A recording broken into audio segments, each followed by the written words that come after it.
Amen, buenos días, no, buenas tardes, buenas tardes, usualmente lo hago de la mañana, entonces estoy acostumbrado a decir buenos días. Qué placer saludarlos nuevamente. Estamos todavía en el primer libro de Samuel, capítulo 21.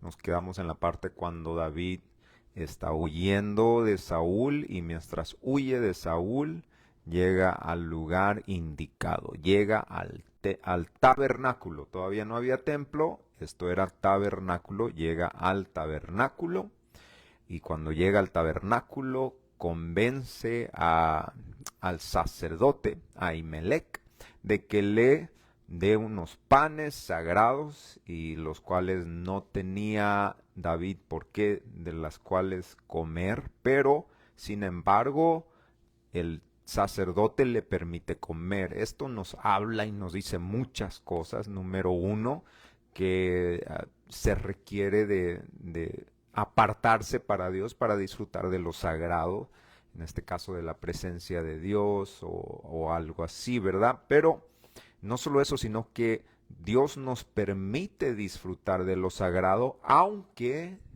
no nos pertenezca por causa de nuestro linaje. Y eso nos habla directamente a nosotros, los que no somos descendientes de judíos, porque, por ejemplo, yo soy boliviano. Yo como boliviano no tendría que tener acceso al Dios de Israel, porque en mi linaje no es de judío. Entonces, si este es el caso, yo no tendría que disfrutar de lo sagrado de Dios, de la presencia de Dios, del pan de vida que es Cristo. Sin embargo, Dios, que es mi sumo sacerdote, hace una gran excepción, así como el sacerdote hizo una excepción con David y le da del pan sagrado, así también a mí, aunque yo no soy judío. Dios hace una excepción conmigo y me da del pan sagrado, que en este caso el pan de vida es Jesucristo. Entonces nos quedamos en esa parte. David come del pan sagrado, no siendo del linaje del sacerdocio, él era del linaje de Judá, el cual después se convierte en el linaje de reyes, ¿verdad? De los reyes de Israel. Seguimos en el versículo... Uh, seguimos en el versículo, vamos a empezar en el versículo 6, que es donde nos quedamos, dice, así el sacerdote dio pan sagrado, porque allí no había otro pan sino los panes de la proposición, los cuales habían sido quitados de la presencia del Señor para poner panes calientes el día que aquellos fueren quitados. Y estaba allí aquel día detenido delante del Señor uno de los siervos de Saúl, cuyo nombre era Doeg, edomita, el principal de los pastores de Saúl. Y David dijo a Abimelec, ¿no tienes aquí a mano una lanza o espada? Porque no tomé en mi mano espada ni mis armas, por cuanto la orden del rey era apremiante. Y el sacerdote respondió, la espada de Goliat el filisteo, el que tú venciste en el valle de Ela, está aquí, envuelta en un velo detrás de el efod. El efod era la vestimenta del sumo sacerdote. La vestimenta del sumo sacerdote no era utilizada todos los días, era utilizada para momentos especiales, para momentos específicos. Y en este caso, la espada de Goliat estaba detrás del efod. Esto quiere decir que estaba resguardada detrás de la vestimenta del sacerdocio. Esto es profundo. La vestimenta del efod tenía un montón de significados. Tenía las piedras que representaban las 12 tribus de Israel, tenían el lino que representaban la pureza de la vida del sacerdote, tenían las piedras de onice que representaban la fuerza del Señor, tenía una variedad de significados impresionantes y me llama la atención que es detrás de esta vestimenta que está la espada de Goliat. Esta vestimenta estaba reservada para momentos especiales y momento más especial que este no había tenido David en la necesidad de un rescate, en la necesidad de un milagro. Él no encuentra algo nuevo, él encuentra algo del pasado. Chequense esto, y detrás del efod encuentra esto. Y dice, y el sacerdote respondió: la espada de Goliat, el filisteo, el que tú venciste en el valle de Ela. Le recuerda de su victoria pasada el sacerdote a David. Está aquí envuelta en un velo detrás de el efod. Si quieres tomarla, tómala, porque aquí no hay otra sino esa. Y David dijo: ninguna como ella, dámela. Y levantándose David aquel día, huyó de la presencia de Saúl y se fue a Aquís, rey de Gat. Me llama la atención que esto es tan significativo, porque el efod tenía mucha representación sobre lo que era Dios y lo que representaba la vida de sacerdocio. Se me hace que es en este momento en que Dios está uniendo la fuerza del reinado de David con la pureza del sacerdocio, significando el próximo sumo sacerdote que iba a descender del linaje de David, que era Jesucristo. ¿Okay? Y David toma esta espada de Goliat, y representando también, sabemos que la palabra del Señor es una espada de doble filo. Pero quiero ir un poco más allá y hablar acerca del hecho de que en el momento más difícil de la vida de David, es en la presencia de Dios que David encuentra el arma para poder seguir adelante en su vida y en su batalla y no perder la esperanza. Es en la presencia de Dios, es en el tabernáculo. Porque fuera de la presencia de Dios es difícil encontrar la fuerza que necesitamos. A veces queremos apartarnos del tabernáculo, pero en realidad es en el tabernáculo, es en el sacerdocio, es detrás del efod. Las fuerzas que necesito están detrás del efod, no están lejos del efod. No te quites el efod de sacerdote para tratar de encontrar fuerzas para el futuro, porque no las vas a encontrar. Aquí nos está hablando directamente la palabra de Dios y nos estará diciendo que es dentro del tabernáculo, dentro de la presencia de Dios y detrás del efod. Detrás del efod voy a encontrar, en el efod, yo voy a encontrar las fuerzas que necesito. Cuando tú eres escogido, y especialmente, si estás metido en problemas por causa de la unción, todo esto le sucedió a David por causa de la unción. Si David no era ungido como rey, él nunca estuviera huyendo. Él nunca tuviera una amenaza y un precio sobre su cabeza. Él estuviera detrás de las ovejitas, tranquilo y haciendo de su vida un pastor, lo cual hubiera sido muy honroso. Pero ¿qué sucedió? La unción le cayó encima y la unción le trajo muchas victorias, pero también muchos problemas. Y ahora el problema más grande: el hombre más poderoso de Israel lo quiere matar, lo está persiguiendo. La unción lo metió en problemas. Cuando la unción te mete en problemas, la unción te saca de problemas. ¿Okay? Cuando la unción te mete en problemas, la unción te saca de problemas. Pero para poder encontrar la solución y las fuerzas a ese problema, la solución y las fuerzas para poder seguir adelante no están lejos del tabernáculo.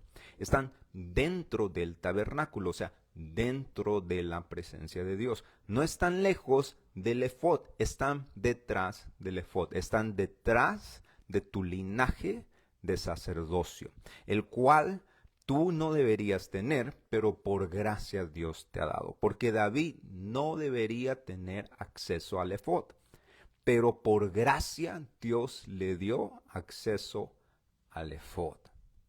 Y David toma el efod y se lo lleva. Lo cual, si alguien tomaba el efod fuera de la voluntad de Dios, el efod le traía maldición. Pero como David estaba en problemas por causa de la unción, El efod no le trajo maldición. El efod le trajo victorias. Porque es en el efod, es en nuestro sacerdocio, nuestra vestimenta, representación de sacerdocio, que encontramos la solución a los problemas que tenemos o la fuerza que necesitamos y la guía que necesitamos. Muchas veces cuando la unción nos mete en problemas, porque si hay algún siervo del Señor allá afuera va a entender que la unción sí te puede meter en problemas. Cuando la unción te mete en problemas, a veces quieres huir de la unción, huir del tabernáculo y mucho más huir del efod. David no hizo eso. David se metió al tabernáculo, a la presencia de Dios, y tomó el efod, la vestimenta de sacerdote, y vemos lo que sucede. Dice que detrás del efod estaba la espada de Goliat. Y es ahí cuando vemos que David recurre y Dios lo obliga a recurrir a las victorias del pasado para utilizarlas como energía y fuerzas para las victorias del futuro. Chequense eso, porque a veces, las cosas del pasado, las victorias del pasado no están hechas para vivir en ellas como melancolía. Las victorias del pasado no están hechas para tenerlas como melancolía, sino como armamento para el futuro. Bien, David pudiera haber tomado la espada de Goliat y decir, qué lindas épocas. Cuando tú miras las cosas del pasado y tienes la unción para vencer aún más en el futuro, el pasado no es melancolía, el pasado es el arma que necesitas para vencer en el futuro.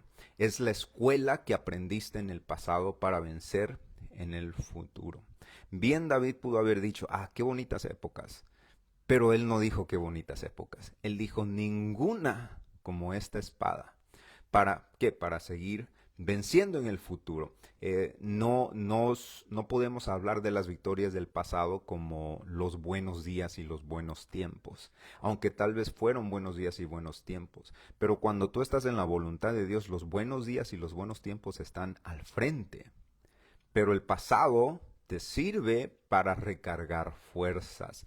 Es interesante ver que Dios no le da a David una nueva arma, le da a David la arma que él había olvidado. Porque a veces no es lo nuevo que te da la victoria, sino lo que ya sabes manejar del pasado que te da la victoria. Y es aquí cuando David...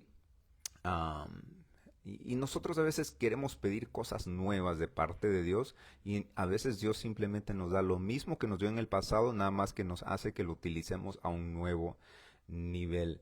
Las memorias del pasado son recibos de victorias que podemos utilizar para seguir adelante en nuestras futuras victorias. Y aquí es donde David agarra la espada. Y cuando agarra la espada, todas las memorias de ese gran día, cuando mató al gigante, se regresan a su mente. Y estoy seguro que dentro de su corazón dijo, si Dios lo hizo una vez, lo puede hacer otra vez. Si Dios lo hizo una vez, lo puede hacer una vez más. Y David comete la locura más grande, agarra la espada, se va con su espada, se va con el efod y con su espada. Y ahora David está actuando como rey y como sacerdote. Aunque no es sacerdote, pero está actuando. ¿Por qué? Porque se llevó el efod con él. Entonces se va y levantándose David aquel día huyó de la presencia de Saúl y se fue a Aquís, rey de Gat. Y para mí eso es una locura porque Gat es de donde era Goliat. Goliat era de Gat. No sé...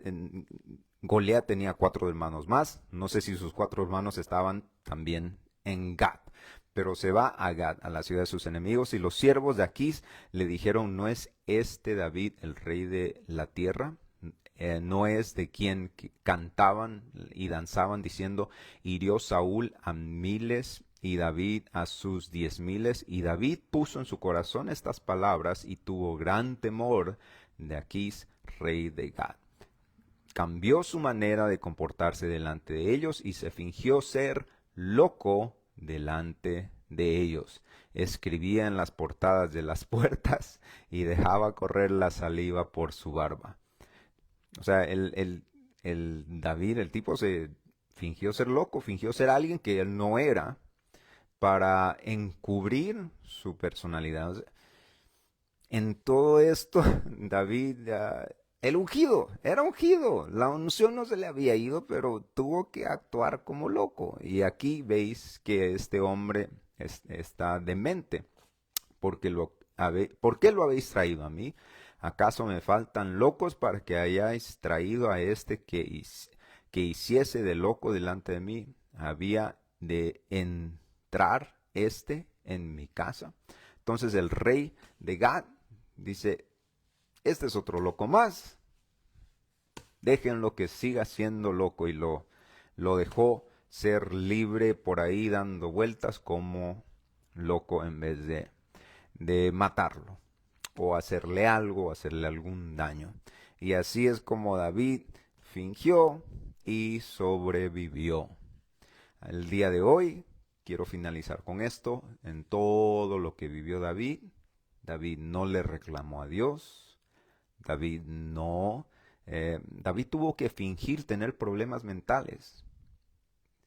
Y David no le reclamó a Dios, más bien en todo tiempo buscó la guía de Dios. Recordemos el día de hoy estos detalles acerca de la vida de David, y nos vemos el día mañana. Vamos a seguir en el capítulo 22 de Primera de Samuel.